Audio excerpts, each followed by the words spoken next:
Olá, este é o programa Sala de Visitas da TV Câmara São Paulo. Eu sou o vereador Cláudio Fonseca e tenho a satisfação de receber hoje o Dr. Américo Tume. O Dr. Américo Tume é bacharel em Ciências Jurídicas pela Universidade de São Paulo, diretor da Aliança Cooperativa Internacional e membro do Conselho de Ética da OCB, a Organização das Cooperativas Brasileiras. É uma satisfação imensa recebê-lo para falar de um tema tão importante como o cooperativismo. Há quanto tempo a sua militância no cooperativismo? Vereador, inicialmente eu queria agradecer o seu convite para poder participar desse programa e dizer da minha satisfação em poder divulgar um pouquinho o cooperativismo através da TV Câmara. Eu sou já bastante antigo no cooperativismo, estou no cooperativismo há mais de 50 anos. Quando saí da faculdade, eu fui trabalhar como advogado de uma grande cooperativa existente naquela época. Ok, cooperativa Agrícola de Cotia. Que era uma tradicional cooperativa de abastecimento na cidade de São Paulo, é isso? Era a maior cooperativa do Brasil e da América Latina. Era uma cooperativa formada por agricultores japoneses e formaram essa cooperativa mesmo por causa da dificuldade que esses agricultores tiveram quando chegaram aqui no Brasil e começaram a produzir produtos agrícolas, mas eram facilmente lesados pelos intermediários, não é? Porque eles não sabiam falar a língua, não conheciam o mercado e ficavam à mercê dos comerciantes inescrupulosos. Então, logo eles perceberam que se eles ficassem isolados, eles seriam dizimados pelo mercado, não é? Então, o que eles fizeram? Eles foram obrigados praticamente a se formar, se juntarem numa cooperativa, formaram essa cooperativa nos anos de 1927. Aqui no Brasil, ninguém sabia o que era uma cooperativa. E eles foram buscar essa experiência de cooperativismo no Japão. No Japão. Eles trouxeram aquela experiência japonesa de cooperativas. Colaboração mútua. Exato. E é uma história fascinante, porque até hoje a gente pode buscar esse exemplo para mostrar aos pequenos e médios produtores agrícolas a vantagem de se unir numa entidade desse tipo, não é? Esses pequenos agricultores japoneses, eles se uniram e começaram a vender a sua produção em conjunto. Então, o senhor tem uma ideia, eles produziam batata numa região, lá em Cotia, a 30 quilômetros de São Paulo, né? Hoje o senhor de carro, o senhor vai em 15 minutos. Verdade. Naquela época, em 1927, eles levavam o dia inteiro para trazer a produção de batatas de Cotia para o mercado de Pinheiros de São Paulo. Nós não tínhamos essas rodovias que nós temos hoje. Nada. Era tudo estradas de terra. E eles colhendo a sua produção, trazendo para São Paulo, chegando no mercado de Pinheiros, eles ficavam à mercê de quem? Dos intermediários. Os intermediários ofereciam o preço que eles queriam. E eles eram obrigados a vender, porque eles não podiam levar de volta a produção. Não é verdade? Estragava, e ficavam à mercê do comerciante. E logo eles passaram a perceber que aquela produção que eles vendiam no mercado a um preço baixo era vendido depois dos boxes a preço 3, 4, 5 vezes ao preço que eles receberam. O produtor pouco ganhava. Pouquíssimo. A grande margem de lucro ficava com o intermediário. Sim. Sabe? Então, o que eles passaram a fazer? Eles falaram, vamos fazer uma cooperativa. E essa cooperativa passou a juntar a produção agrícola dos pequenos produtores, trazendo para o mercado, e aí sim, essa cooperativa passou a ditar o preço. Falei, não, quem quiser comprar a produção vai ter que pagar tanto. E aquela diferença grande que ficava nas mãos do intermediário passou a ir diretamente para as mãos do pequeno produtor. E assim essa cooperativa passou a crescer e tornou-se a maior cooperativa da América Latina. Nós estamos falando da Cooperativa Agrícola de Cotia, Sim, que foi criada lá na exato, década de 20 do século passado. Exatamente. É uma experiência extraordinária, Nos anos 20, né? que inspirou uma série de outras cooperativas em São Paulo e no Brasil. No Brasil, essa cooperativa foi o exemplo de cooperativismo agrícola, do sucesso do cooperativismo. Tanto isso é verdade que em 1927 não tinha lei do cooperativismo. Sim. No Brasil, ninguém sabia o que era cooperativa. Aí surgiu a cooperativa de Cotia, aí começaram a surgir outras cooperativas de japoneses, né? Em Bastos, aquela região produtora de ovos, Sim. surgiram várias cooperativas de avicultores, de produtores de ovos, né?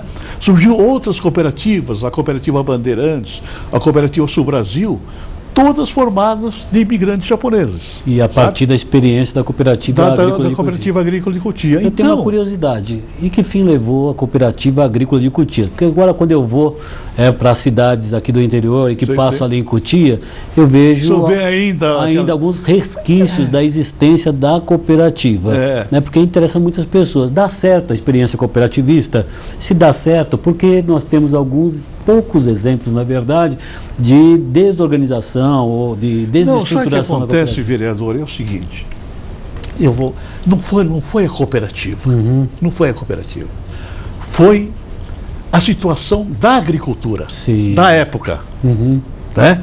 Se vocês tiverem, aquelas pessoas que têm mais idade, né? Eu sou jovem há mais tempo, né? Sim. Então eu vivi tudo isso. Verdade. Em 1985, quando o governo implantou o Plano Real, o Plano Cruzado, né? Plano Cruzado, foi o começo, tá, da inadimplência geral na agricultura. Sabe por quê? Porque o governo, em 1985, congelou os preços. Sim. Sabe? De maneira absoluta. Aquele produto que estava sendo vendido no dia 28 de fevereiro de 1985, no dia 1º de março, ninguém mais podia aumentar o preço. É verdade. Você se lembra disso? Sim, óbvio. Entende? Então esse óculos de custava 100 reais, eu não podia mais aumentar o preço desse óculos. Estava congelado. Muito bem. O industrial, né, muito sabidamente, o que ele fez? Ele simplesmente não produzia mais esse óculos.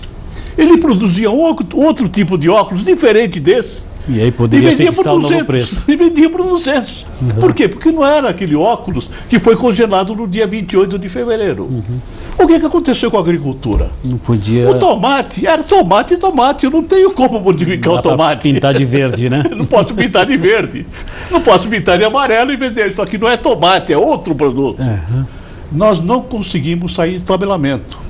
Enquanto todos os produtos e insumos da agricultura aumentavam de preço, sim, a agricultura ficou manietada, ela ficou congelada e o agricultor passou a ter prejuízo na venda. E ninguém sabia disso. Sim. Sabe? Tudo bem, o consumidor estava contente, tá? O preço agrícola, a alimentação estabilizou de preço.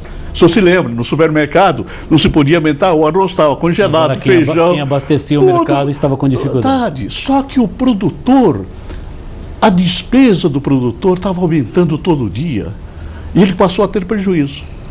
Né? Aí passou 8 meses, acabou o plano, aí todo mundo subiu o preço, não é verdade? Aí veio outro plano. Logo em seguida veio o plano, aí veio uma sequência de planos. É o plano Bresser, o plano Verão, o plano isso aqui, o plano Collor, o plano Real. E na sequência desses planos todos, a agricultura se tornou insolvente. Sim. Em 1995, a agricultura brasileira estava quebrada. Estava quebrada. Por quê? Porque a agricultura sofreu todos esses planos, manteve o plano Real, foi a grande âncora verde do Plano Real. Verdade. A dívida do banco continuou subindo, porque estava indexado. Os preços passaram a baixar. Ficou um gap tão grande em 95 que toda a agricultura estava quebrada. E todas as cooperativas também tiveram dificuldades. As cooperativas que financiaram o seu produtor, sim, o produtor não conseguiu pagar a cooperativa. E a cooperativa, consequentemente, não conseguiu pagar os bancos. Isso aconteceu só com a Cooperativa Agrícola de Cotia, com a Cooperativa Bandeirantes, assim, também todas as cooperativas? Todas elas estavam nessa situação. As cooperativas agrícolas estavam quebradas. Nós não tivemos posterior esse período, que nós estamos falando aqui de cooperativismo. Eu estou com o doutor Américo Tume, eu sou o vereador Cláudio Fonseca, nós estamos no programa Sala de Visitas, falando de cooperativismo. Sim. E nós estamos aqui fazendo também uma remissão no tempo para falar de uma cooperativa que é símbolo, foi símbolo para muitas pessoas na cidade de São Paulo, a Cooperativa Agrícola de Cotia. Exatamente. E ao mesmo tempo que estamos falando dela, estamos tendo uma aula de economia, na verdade. E sabe o que acontece? O cooperativismo, e por isso que é importante a gente falar isso, porque foi a grande contribuição do imigrante japonês para a agricultura brasileira. Foram duas grandes contribuições. Primeiro foi a contribuição na agricultura. E segundo foi a contribuição no cooperativismo agrícola. Porque foi naquela época que o governo passou a perceber a importância das cooperativas. Tanto era importante que em 1932, 5 anos depois da fundação da cooperativa, surgiu a primeira lei do cooperativismo no Brasil. 5 anos depois, porque até ano não tinha lei do cooperativismo, que foi a lei 22... Enquanto em outros países nós já tínhamos um arcabouço legal, assim, solidificado, consolidado. No Brasil não tinha nada. E aí surgiu a lei 22.239, de 1932, que foi a primeira lei do cooperativismo. Né? E a partir daí, o governo passou a incentivar o cooperativismo agrícola, porque passou a perceber que realmente era importante para o desenvolvimento da agricultura a formação de cooperativas. Né? E aí começou a surgir, no Paraná surgiu, hoje nós temos grandes cooperativas agrícolas no Paraná, em Santa Catarina, no Rio Grande do Sul, sabe? São cooperativas fortes de imigrantes e europeus que surgiram depois, que vieram depois. Mas eu acho que esse exemplo ainda é válido hoje. Né? É válido hoje, mas o senhor vê que considera que há incentivo para o cooperativismo através dos governos nos dias de hoje? Não, sabe o que aconteceu, vereador? É o seguinte. No tempo do governo militar, até 1990, o Brasil era um país fechado. Sim. Fechado. Tinha uma lista no Banco do Brasil, na Casex, que você não podia importar. A maioria, dentro dessa lista, nós tínhamos muitos produtos agrícolas. Então, realmente, era um mercado fechado, tranquilo. E com isso, o que acontecia? A agricultura, para o governo, era muito importante. Porque se você não podia importar, você tinha que produzir aqui dentro. É verdade. E o governo incentivou as cooperativas, a agricultura. Naquela época, a agricultura tinha assim um apoio muito grande do governo. Também tinha peso na nossa economia. Tinha incentivo e tal. Aí surgiu em 1990, veio um presidente que abriu as fronteiras, eu acho que foi uma coisa excelente. Né? Estamos falando do governo Brasil, Collor. E o Brasil realmente entrou no mercado internacional. E a partir daí, nós passamos a perceber que a agricultura foi perdendo um pouco a importância. Sabe por quê? Porque eu dizia para o governo, a gente chegava para o governo e disse, escuta, se você não ajudar o produtor de arroz, vai faltar arroz no Brasil. Sabe crise de abastecimento. Não tem problema, pô. Se faltar arroz, nós importamos da Tailândia. Falta alho, nós importamos da China. E a agricultura passou a não ser aquela grande prioridade que era do governo daquela época. Mas é um erro. Com certeza. É um erro, sabe? Por quê? Porque a gente precisa ter segurança alimentar. Você não pode ficar na dependência da importação. É como água, né? É como água, sabe? E o grande instrumento para o desenvolvimento da agricultura no Brasil é o cooperativismo. É o cooperativismo. E as pessoas, o governo, poderia pensar um pouquinho nisso, não somente na agricultura. Mas nós temos uma legislação. Hein? Nós temos a legislação, temos leis federais, temos leis estaduais, pretensão de lei municipal de incentivo. Eu mesmo, aqui na Câmara Municipal de São Paulo, eu sou presidente da Frente Cooperativista. Eu considero que o segmento é tão importante que precisa ter, inclusive, o apoio governamental para incentivar o cooperativismo. Então, existe uma legislação. Nós falamos de cooperativismo na área da agricultura, mas tem também outros segmentos. Do urbano, eu acho que é importantíssimo o cooperativismo urbano. Meu Deus do céu, por que que nós temos esse déficit enorme de habitação no Brasil? Uns falam em 7 milhões, outros falam em 10 milhões. Logo, logo nós estamos com 15 milhões de um déficit habitacional. E a solução poderia se dar através do cooperativismo habitacional. Claro! Eu vejo nos jornais páginas inteiras de edifícios lindos, mas a classe média, a classe pobre, não tem acesso àquilo. Verdade. Vereador, quem é que pode pagar 3, 4 mil reais por mês para comprar um apartamento daquele? Quem está ganhando um salário mínimo e tal? E o governo o que faz? O governo faz Singapura, para dar de graça, para pagar 30 reais. Minha casa, minha vida. Esse programa paliativos não resolve o problema. O problema como resolve? O problema se resolve com organização da sociedade. Então, conforme suas palavras, fica fácil perceber que uma forma de fortalecer a organização da sociedade para atender algumas demandas, mesmo na área da habitação, é o cooperativismo. Mas as pessoas, no geral, têm um certo preconceito. Quando você fala de cooperativa habitacional, cooperativa de crédito, as pessoas têm algumas reservas. Por que isso acontece exatamente? Acontece basicamente por causa do desconhecimento das pessoas. Não é? Elas realmente não sabem o que é uma cooperativa, não sabem as vantagens da cooperativa, não sabem que a cooperativa é do cooperado, que ele é o dono da cooperativa. Não se estabelece relação de patrão e empregado. Não existe, exatamente. Não existe. Então, eu cito o exemplo dos países desenvolvidos. Paradoxalmente, nos países desenvolvidos é que nós temos as cooperativas mais fortes, né? Nos Estados Unidos, por exemplo, quase a metade da população americana está vinculado a uma cooperativa. Por quê? Porque o americano, ele sabe das vantagens de ser cooperado. Sim. Né? Nós tivemos, a questão de 2 anos, nós estivemos visitando algumas cooperativas de crédito nos Estados Unidos, com alguns presidentes de cooperativas de crédito aqui no Brasil, e nós ficamos realmente surpresos. Foi naquela época, foi em 2008, quando o mundo estava passando por aquela crise econômica, e nós fomos visitar uma cooperativa lá nos Estados Unidos, uma cooperativa que tinha 16 mil associados, e nós perguntamos ao presidente da cooperativa, né? Escuta, como é que foi a crise econômica aqui na cooperativa? Eu falei, você sabe que a crise até nos ajudou?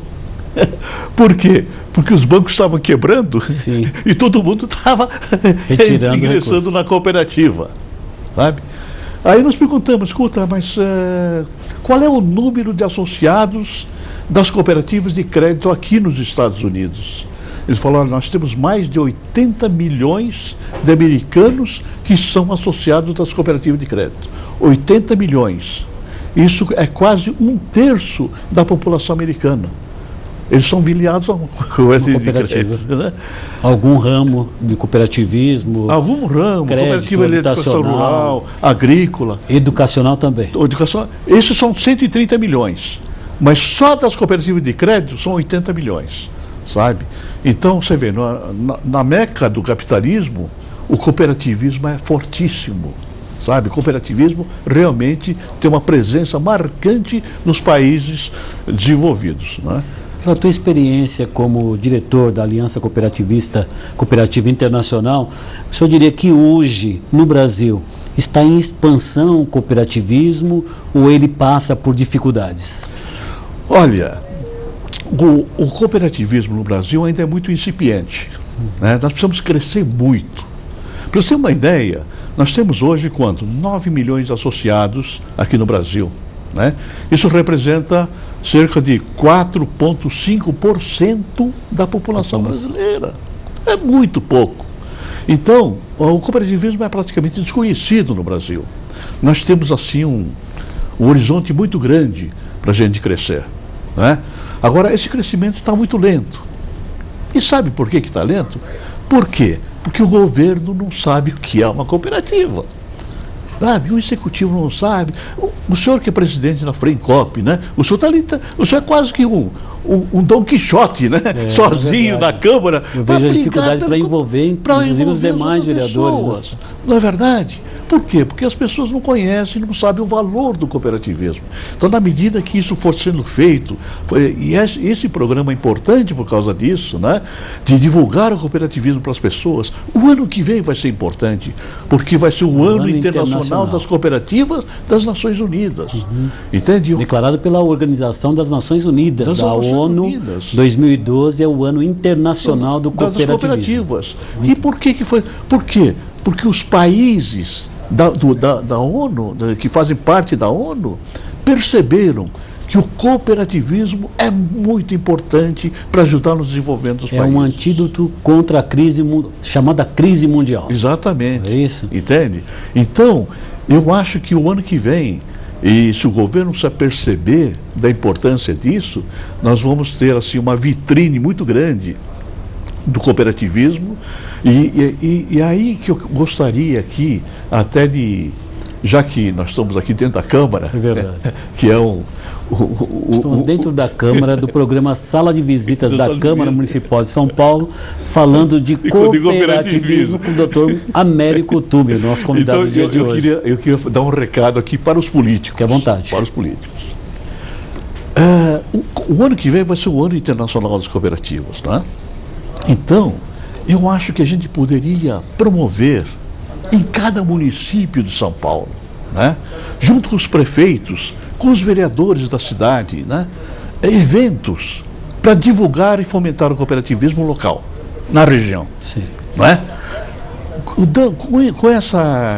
Vamos dizer, com essa parceria que nós faríamos com as prefeituras municipais, com os vereadores das câmaras municipais, eles poderiam fazer com que o cooperativismo fosse difundido naquela área. Não é? Como? Por exemplo, fazer uma semana do cooperativismo do município tal. Entende? No dia da fundação do município, em vez de fazer uma comemoração num dia, faria uma semana. Uma semana do cooperativismo. Né? Onde a prefeitura, a Câmara Municipal, as cooperativas locais. Você acha que a OCESP, que é a Organização das Cooperativas do Estado de São Paulo, pode jogar um papel importante nesses atos comemorativos aí do Ano Internacional do Cooperativismo? Sim, claro. Qual a relação que pode existir entre a OCESP, que é a Organização das Cooperativas do Estado de São Paulo, e as prefeituras? Eles se dispõem a oferecer um kit informativo sobre o que é cooperativismo, a distinção entre cooperativa e empresa, como formar uma cooperativa, já que a iniciativa, a indicação é muito boa, que cada um dos 645 municípios do Estado de São Paulo promovam semanas, né, de incentivo ao cooperativismo. A OCESP está preparada para dar esse suporte, essas orientações para as cidades? Ah, claro! Não só estamos preparados, como temos o maior interesse em fazer isso. Fazer essa parceria com a municipalidade e com as cooperativas da região, porque aí nós envolveríamos todas as cooperativas. É a cooperativa de crédito, é a cooperativa de consumo, é a cooperativa habitacional, a Unimed, que é uma cooperativa de saúde, não é? Todas essas cooperativas poderiam colaborar e fazer, por exemplo, eventos comemorativos do Ano Internacional do Cooperativismo. Muito importante, nós achamos que a Câmara Municipal de São Paulo como a Prefeitura do município de São Paulo pode contribuir muito, e nós temos debatido isso na Frente Cooperativista Paulistana.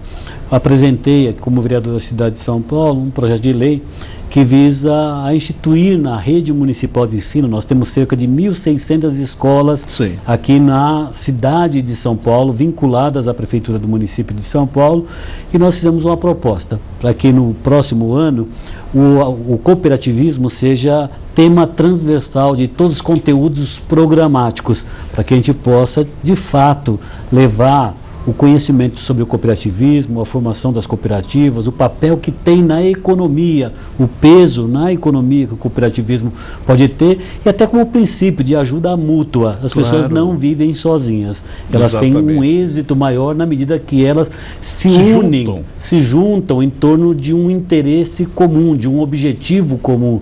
Então nós apresentamos aqui na Câmara Municipal e temos trabalhado com as cooperativas que participam rotineiramente em reuniões mensais aqui, para que nós possamos ter na cidade de São Paulo. E talvez a gente possa levar essa experiência nossa da Frente Cooperativista aqui da cidade de São Paulo, instituída aqui na Câmara Municipal, para outras câmaras municipais. Por isso que eu me referi aqui à OCESP, que essa parceria é muito boa. Nós conhecemos a estrutura da OCESP, que é a Organização das Cooperativas do Estado de São Paulo, o seu presidente, pela sua competência, pelo seu interesse de defender o cooperativismo e associar-se às boas iniciativas das cidades, através das prefeituras, das câmaras municipais, que é muito importante. Nesse momento que nós vivemos uma crise econômica, eu acho que também é um momento das pessoas reconhecerem que determinadas fórmulas esgotaram-se, e que talvez seja o momento do incentivo ao cooperativismo. O que o senhor acha disso? Olha, eu tenho o ex-ministro da Agricultura, Roberto Rodrigues, que é um líder, eu acho que ele é o maior líder cooperativista do Brasil, que foi presidente da Aliança Cooperativa Internacional. Ele sempre dizia que o cooperativismo era o caminho do meio. De um lado, nós tínhamos o socialismo, e do outro lado, nós tínhamos o capitalismo. E o cooperativismo estava no meio. O cooperativismo, ele pegava as coisas boas do socialismo e as coisas boas do capitalismo, não é verdade? E exatamente era a terceira via. Eu acho que sim, nós estamos chegando lá.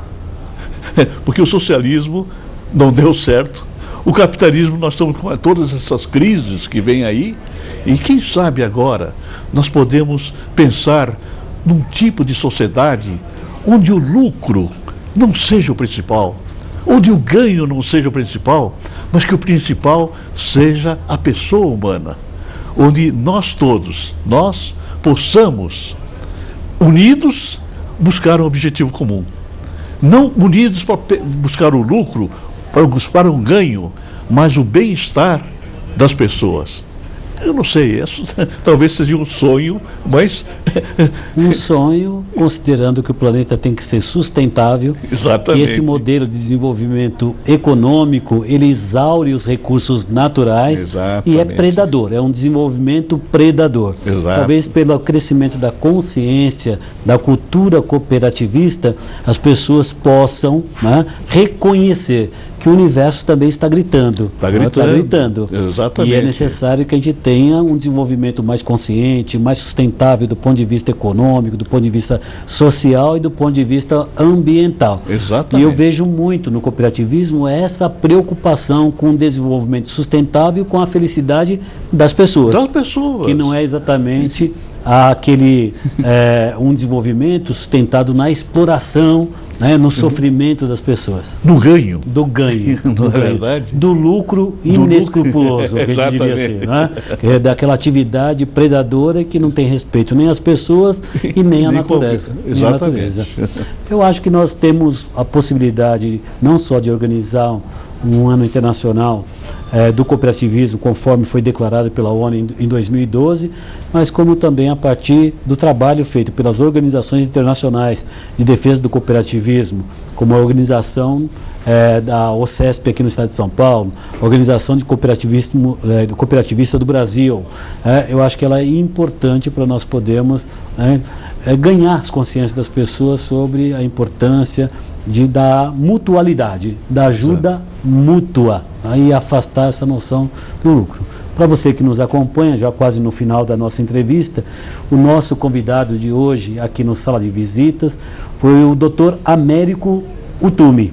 Ele é bacharel de Ciências Jurídicas, diretor da Aliança Cooperativa Internacional e esteve aqui conosco falando da importância do cooperativismo. Cooperativismo que não tem nada, absolutamente nada, com uma empresa tradicional, que não visa buscar o lucro. E é através da experiência concreta dele, relatando, inclusive, a primeira experiência cooperativista através da Cooperativa de Cotia, que está na memória de muitos e muitos brasileiros, de muitos paulistas e paulistanos, traçando aqui um elo histórico entre o passado e o presente, que é promissor para as cooperativas. Eu entendo também que é promissor. E do futuro. Não é? Então, queria agradecer a vossa presença, ouvir as suas palavras finais nessa nossa entrevista sobre o cooperativismo e dar um alô para as pessoas, para a importância que nós temos do cooperativismo no Brasil. Vereador, eu queria agradecer muito essa oportunidade de estar aqui no seu programa da TV Câmara, e dizer aos brasileiros, a todos os espectadores que estão nos vendo e ouvindo, não é? De que o cooperativismo realmente é uma doutrina, sabe? Ele já tem mais de 160 anos, nasceu lá na Inglaterra, exatamente num ambiente como esse, né, de dificuldades, num ambiente de exploração, onde o nascente capitalismo, né, que surgiu da Revolução Industrial, as pessoas queriam somente ganhar, independentemente de qualquer outra conotação ética, né? O lucro era o grande objetivo, não é? Aí surgiu o cooperativismo para se contrapor a essa ambição. Eu acho que o Brasil hoje, nós estamos sendo vistos pelo mundo inteiro, como um grande celeiro do mundo. Grande celeiro do mundo. Eu recebi a questão de 6 meses uma delegação que veio da Inglaterra, né, de deputados.